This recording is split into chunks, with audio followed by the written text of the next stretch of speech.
அடுத்த வழக்கு LGBTQ+ பத்தின ஒரு வழக்கு. விழிப்புணர்வுக்காக இந்த வழக்கை நாம் எடுத்துட்டோம். அதை பத்தி டீட்டெயிலா நம்ம பேசலாம் சார். இந்த வழக்கு வந்து பொதுவாகவே இந்த LGBTQ A++ அப்படின்னு இருக்கு. இந்த லெஸ்பியன் முதல்ல பெண்கள் தான் ஒருத்தருக்கு ஒருத்தர் விரும்பியிருக்காங்க ஆதி காலத்துல இருந்து. அதுக்கப்புறம் கே ஆண்கள் ஆண்களாக, பைசெக்சுவல் ஆண்களும் இருப்பார்கள் பெண்களும் இருப்பார்கள். அந்த மாதிரி 2 பேரோட உறவு வச்சது LGBT. அப்புறம் டிரான்ஸ்ஜெண்டர், என்ன இது ஒரு பிறப்பின் ஓரியன்டேஷன், பிறப்பு உறுப்பு வந்து ஒரு மாதிரி இருக்கும், ஆனா மனது வேற மாதிரி இருக்கும். அப்புறம் பியூர் அப்படின்னு சொல்லுவாங்க. எந்த மாதிரி இருக்குதுன்னே தெரியலையே அப்படின்னு சொல்லி. அசெக்சுவல்னு ஒண்ணு இருக்கு, ASCX அப்படின்னு சொல்லி, அசெக்சுவல் அப்படின்னு சொல்லி.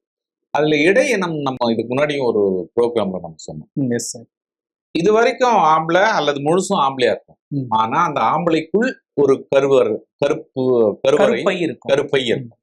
அந்த கருப்பை மூலமாக எவ்ரி மந்த் பீரியட் மென்ஸ்ட்ரேஷன் நடக்கும்போது அது ஆணுறுப்பு வழியாக வெளியில வந்தாகணும். அது ரொம்ப ரொம்ப கொடுமையான விஷயம். அது ரொம்ப ரேரஸ்ட் ரேர்னு வைங்களேன்.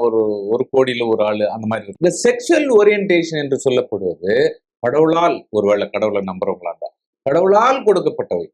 அதை நம்மளால மாற்ற முடியாது, இயற்கையாக அமைந்தது. சோ இந்த மாதிரி இருக்கக்கூடிய ஒரு சூழல்ல ஒரு பெண் தன்னுடைய தோழி வீட்டுல அடைபட்டு கிடக்கிறாள்.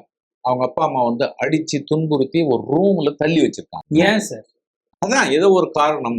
அதனால அந்த பெண் என்னுடைய தோழி, அவளை வந்து கொண்டு வரணும் அப்படின்னு சொல்லிட்டு ஹேபியஸ் கார்பஸ் பெட்டிஷன் சொல்லி, அதாவது ஆள்கொணர்வு மனு. தமிழ் ஆங்கிலத்துல என்ன சொல்றாங்க, either alive or dead body, கொண்டு வா, எங்க கோர்ட்டுக்கு முன்னாடி கொண்டு வா அப்படின்றாங்க. அப்படின்னா என்ன அர்த்தம்? கோர்ட்டுக்கு முன்னாடி வந்து ஆகணுன்றது கட்டாயம். உயிரோடு இருந்தா உயிரோட வந்து ஆகணும். இல்ல பிணமாகவோ கொண்டு வா, பிணமா இருந்தாலும் கொண்டு வந்தா, ஆனா இங்க வந்துடணும். பிணமா இருந்தா பிணமா கொண்டு வா. போட்டதுமே இந்த பெண்ணை வந்து அழைத்து கொண்டு வருகிறார்கள். யார அடிச்சு வச்சிருந்த பொண்ணை கொண்டு வராங்க. அவங்க கொண்டு வந்த பிறகு, நீ யாரு, என்ன விஷயம், எதுக்காக அடிச்சு வச்சிருக்காங்க உங்க அப்பா அம்மா? ஆமாங்க, எங்க அப்பா அம்மா தான் அடிச்சு வச்சிருந்தாங்க. ஏன்னா நானும் என் தோழியும் உறவில் இருந்தோம் அப்படின்னு சொல்றாங்க. உறவில் மீன்ஸ் என்னங்க சார்? உறவுனா 2 பேரும் வந்து செக்ஸுவலா நாங்க ஒன்னா இருந்தோம். அது பிடிக்காம தான் எங்க அப்பா அம்மா வந்து பிரிச்சு வச்சிருக்காங்க. இவங்க ஓரின சேர்க்கையில விருப்பம் இருப்பாங்க. அப்படி எடுத்துக்கலாமா? அப்படிதான். ஓரின சேர்க்கை தான். 2 பேருக்கும் பிடிச்சிருக்கு, நாங்க 2 பேரும் ஒன்னா இருக்கிறோம் அப்படின்னு சொல்லி சொல்றாங்க. இப்போ இதை எடுத்து பாக்குறது யாரு? இந்த ஜட்ஜஸ் யாரு இந்த கேஸ்ல? ஏபிஎஸ் கார்பஸ் பெட்டிஷன் சொன்னா ஒருத்தர் வந்து லட்சுமி நாராயணன், அப்புறம் இன்னொருத்தர் GR சாமிநாதன். கேட்கும்போது இந்த பெண் வந்து, இல்ல நாங்க 2 பேரும் லெஸ்பியனா இருக்கிறோம், ஓர் என்ன சேர்க்கையாளராக இருக்கிறோம், நானும் என் தோழியும் அப்படின்னு சொல்லும்போதுதான் கோர்ட்டே வந்து, ஓ அப்படியா அப்படின்னு கேக்குது. அது வரைக்கும் வெறும் தோழின்னு தானே இந்த பெட்டிஷனர் சொல்லி, என் தோழியை வீட்டுல அடிச்சு வச்சிருக்காங்க, அவங்கள மீட்டு கொண்டு வாங்க, அவ்வளவுதான். ஆனா இங்க வந்து உறவில் இருந்ததால் இந்த மாதிரி ஒரு ரீசன் வெளியில வருது.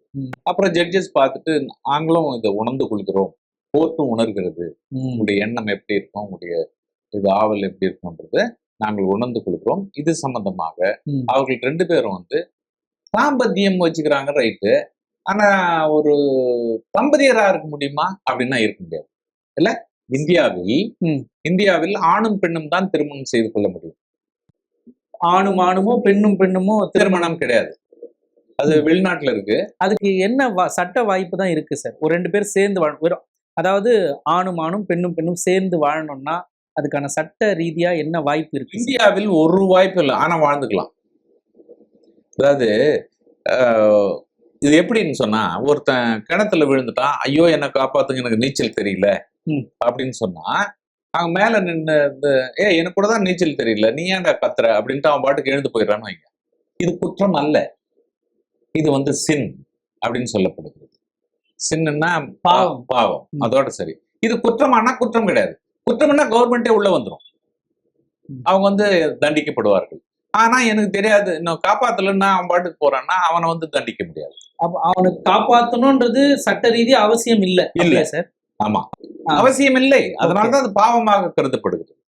குற்றமாக கருதப்படவில்லை. காப்பாத்துறதும் அவன் எடுக்கிற முடிவு. அவன் எடுக்கிற முடிவு. ஆனா இந்த ரெண்டு பெண்கள் சம்பந்தமா பார்க்கும்போது திருமணம் செய்து கொள்ள முடியாது. ஏன்னா சட்டம் அதுக்கு வழிவகை செய்யவில்லை. எனவே இவர்கள் சேர்ந்து வாழ முடியுமானா சேர்ந்து வாழலாமே. அதுக்கு யாரும் தடை விதிக்க முடியாது. அதனாலதான் இந்த LGBTQA பிளஸ் சொன்னான்ல, இவ்வளோ இருக்கு. அவங்க இயற்கையின் வழியாக வந்தவர்கள் அப்படின்னு சொல்லி சொல்றோம். கடவுள். ஆனா ஒரு சிலர் என்னன்னா இது இயற்கைக்கு எதிரானதெல்லாம் இன்னும் பேசுறோம். இல்ல சார், மனிதம் என்று சொல்லப்படுவதே அவங்களுடைய செக்ஸை மாத்திரம் வச்சு முடிவு பண்ண. இப்போதான் இந்த மாதிரி எண்ணங்கள் பெருகி இருக்கு. வெளிநாட்டு கலாச்சாரமா வந்திருக்கு. அந்த மாதிரி எண்ணமே நமக்கு இல்ல. இப்ப அந்த பழகிதான் இது மாதிரி கொண்டு வந்திருக்காங்கன்ற ஒரு குற்றச்சாட்டு ஒரு பக்கம் இருக்கு இல்ல சார். சரி, ஏன் சார் நீங்க அவ்வளவு தூரம் போறீங்க? மகாபாரதத்துல பாருங்க, இவன் அந்த பீமனுடைய பையன் கல்யாணம் பண்ணாம போருக்கு போகும்போது அங்க அரவான் என்று சொல்லப்படுகிறவர் அவர் போருக்கு போனோம், நீ போனோம் அப்படின்னு சொல்றாங்க. அவனுக்கு கல்யாணமே ஆகலைன்னு அவங்க அம்மா சொல்றாங்க. சரி, கல்யாணம் பண்ணா போச்சு. அதுக்கு என்ன பண்ணோம்? உடனே வேற வழியே இல்லை, கிருஷ்ண பரமாத்மா அப்படியே ஒரு பெண் வேடம். அரவானும் அந்த கிருஷ்ண பரமாத்மாவும் பெண் உருவில் இருக்கக்கூடிய கிருஷ்ண பரமாத்மாவும் சேர்ந்து அதுக்கப்புறம் அவன் போய் அரவான் போருக்கு போறான், அவனும் சேர்த்து போறான். இப்போ அந்த அரவானை வைத்துதான் அந்த அரவான் சாமி எல்லாம் அரவாணிகள் என்று ஏன் பெயர் வருகிறது என்று சொன்னால் அது காரணமாக பகவத்கீதையில மகாபாரதத்துல சொல்லப்படுகிறது. இது சம்பந்தமா சொல்றதுனால திருநங்கை என்ற ஒரு சூப்பரான பேர், அது கலைஞர் திருநங்கை அதெல்லாம் பேர் நம்ம தமிழ்ல எப்பவுமே சிறப்பு தானங்க. சோ இந்த ரெண்டு பெண்களும் சேர்ந்து வாழ்வதற்கு தடை இல்லை. ஆனால் திருமணம் செய்வதற்கு இந்தியாவினுடைய சட்டம் அதற்கு இடம் கொடுக்கவில்லை.